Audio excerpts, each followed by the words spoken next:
Welcome to Big Bear, California.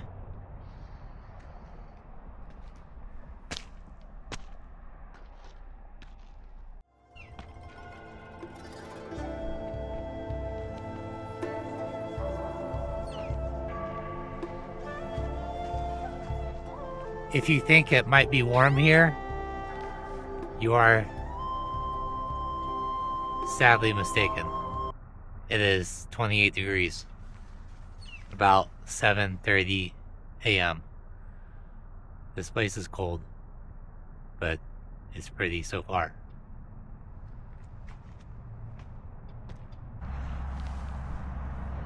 In Palm Springs, I was sweating my ass off, and only an hour and 45 minutes away, and I'm in full winter mode. This is like a crazy state where you just have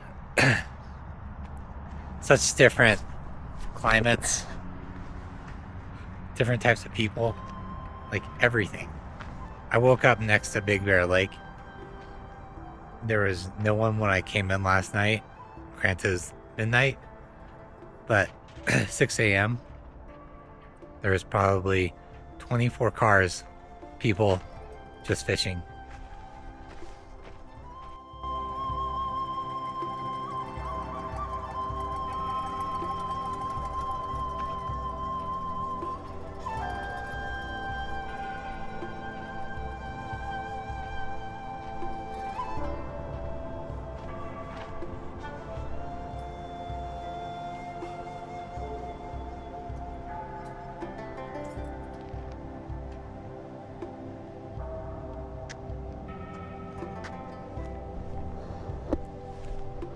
Just came downtown area.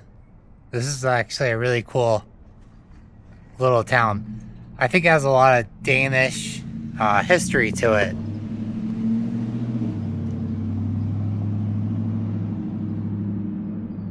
At least that's what a sign said, and I can tell by all the buildings and the architecture that it was probably definitely inspired.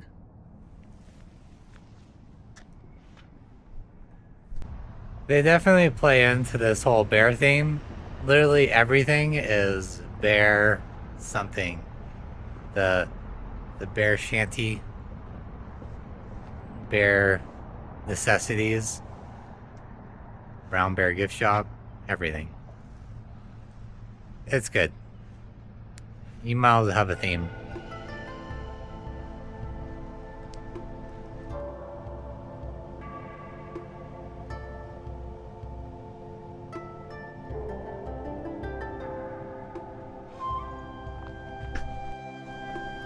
It seems a little crazy that I lived in Tahoe for almost 10 years and yet never really even traveled around.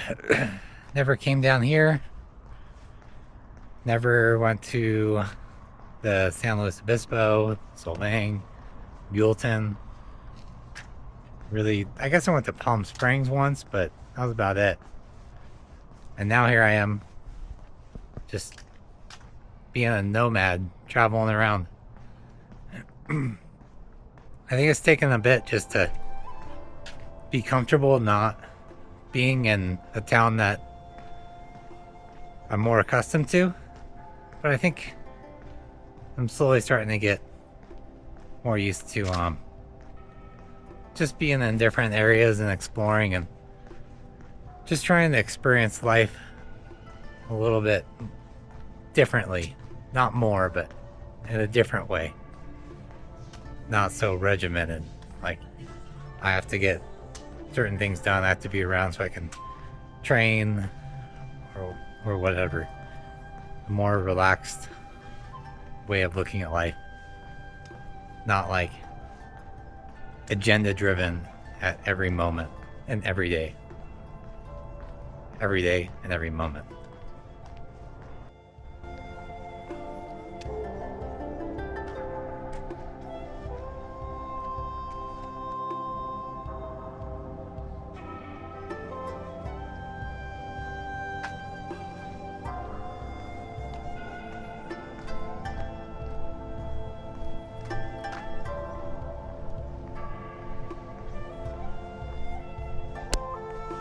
You can definitely tell that there's a little bit more of a cultural feel here versus, say, like Truckee.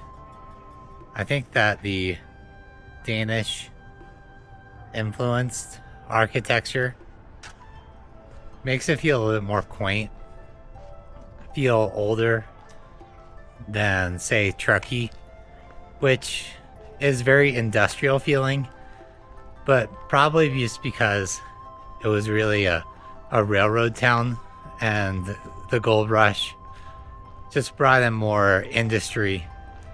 And it seems like probably people from Danish, maybe Austrian backgrounds came here originally, just making it like just feel more like an actual mountain town than just, hey, let's just slap these buildings together because we have the Pacific Coast Railroad coming through. I mean, I didn't actually research this. This is just what I'm guessing from 20 minutes of walking around.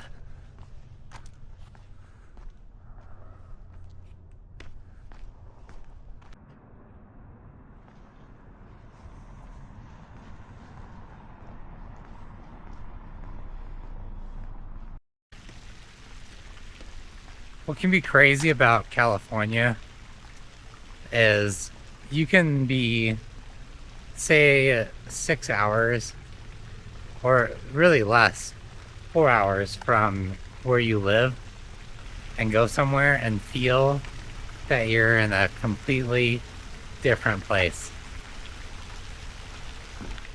It's just landscape that changes really in, hour by hour a little bit.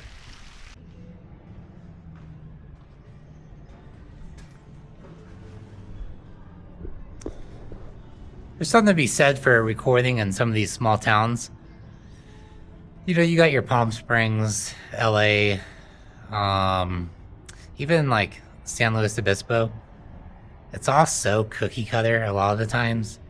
And it's like nothing excites me to like film the city. Yesterday when I was in Palm Springs, going through the town, I was like not inspired to film anything of the city. And so that's why when I just went off to the hillsides to find the trail to hike and film. It's because like everything's so uninspired. But then I come to a place like here and it's great because I feel actually inspired to show the small towns, the architecture, the businesses. It's all has more life, more soul to it. I feel sorry for the people who just live in pure cities all the time. I think they really miss out on a lot of small town America and the real heart and soul of this country.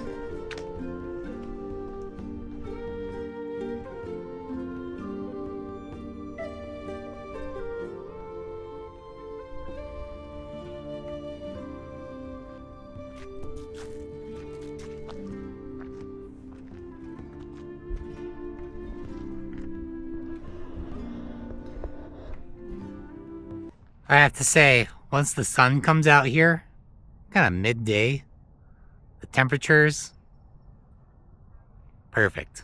It's like 60 degrees. There are some people, though, actually being able to ski across the lake over there. I took a little video with my iPhone, which is gonna suck, but it'll give you an idea. But it's pretty awesome that they can just make some snow and then you can at least get one run open.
embarrassingly, it took me a little bit to find that formation near Big Bear Lake that they call the Eye of God. It's literally just quartz coming out of the earth. Never seen anything like it. It's cool. You can I don't know if there's energy from that, but like touching it, you can kind of maybe feel something, energy of the earth. It's very cold, surprisingly. You touch other rocks and there's like warmth from the sun, but the quartz, you touch it, it's just kind of like touching ice. Well, the rocks around it have been somewhat warmed by the sun. It's interesting, really pretty. Just coming out really from nowhere, just a road or a trail like this, to then coming upon just a formation of pure white rock. It's a little bit of my, I guess, adventure hike for the day. On maps, I thought maybe it was way up this road, so I went super far that way, but it wasn't really that far. But at least I got in my steps all the way around this mountainside.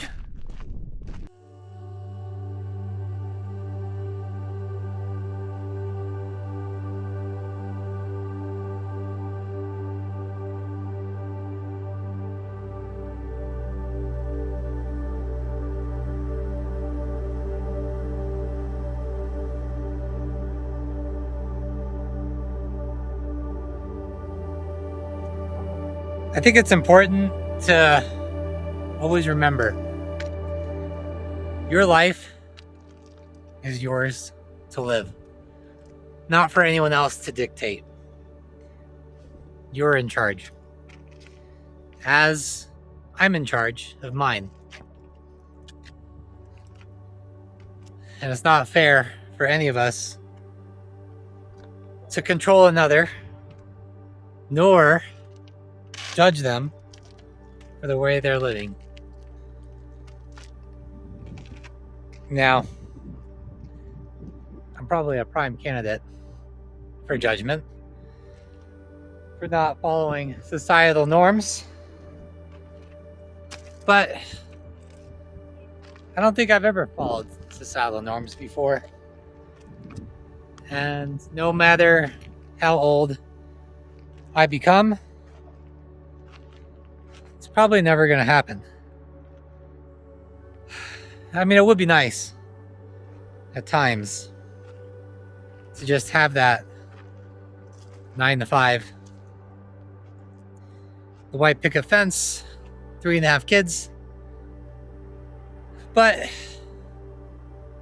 maybe if that's not going to happen, bucking the trend, not living that normal life, maybe there's no harm in that. I don't know. The world's changing, and we're all going to have to adapt in some way or another. And maybe this is what I am. And maybe you should accept what you are and not throw any judgment if they're not who you are. And I think that's about all I have to say. We'll see you guys tomorrow in the next adventure. Because every day there's a little bit more of an adventure, another chapter in that story of life. We don't really know where we're going to be, if we're even going to wake up. So I guess there's no point in stressing too much about what's going to happen, because we don't even know if it's going to happen.